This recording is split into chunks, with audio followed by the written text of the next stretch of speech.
A couple years ago, I was up here in Duplin County, just minding my own business. That's a lie. I was trespassing. I was openly and unapologetically trespassing. I was running through people's farms and fields looking for old tractors and tobacco barns. And I come across this masterpiece with a sign out front that when translated says, "Welcome Casey Roman."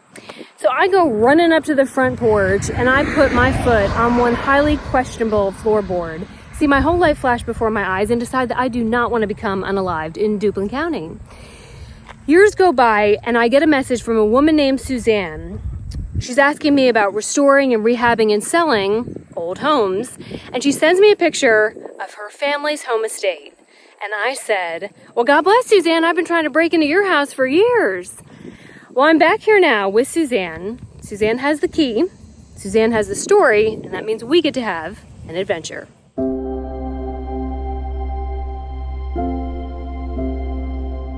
The original part, we believe, is over 200 years old. This has always been a car house. From the very beginning, there's always been cars in it. We had the first 2 rooms, and then a couple generations later, built a story and a half in front of the original 2 rooms. And the way it looks today, it's actually 4 rooms over 4 rooms, and that was done by my great-grandfather, Snyder Hiram Carr.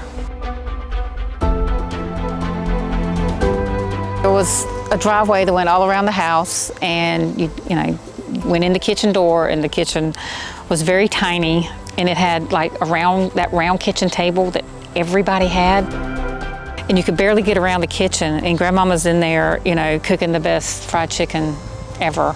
It would be very hot in that kitchen, but you would sit right there and wait. There was a sitting room to the side, and it depended on what season it was. If we sat out on the porch, there would be other ladies that would come over, to Grandmama's, and they would can stuff and quilt and shell peas, jar after jar after jar of things that they had put up to cook all winter.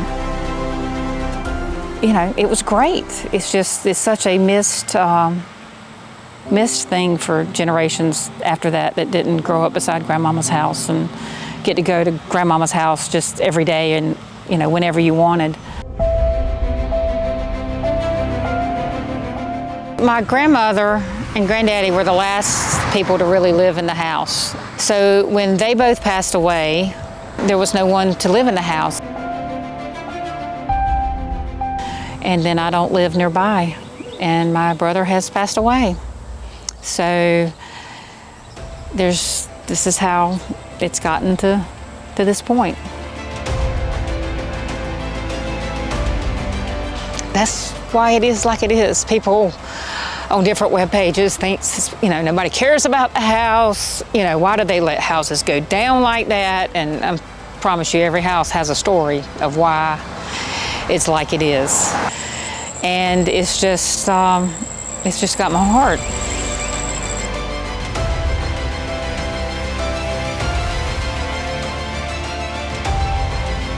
It's hard to let it go. My children aren't being raised here, and they won't have the emotion about it that I do.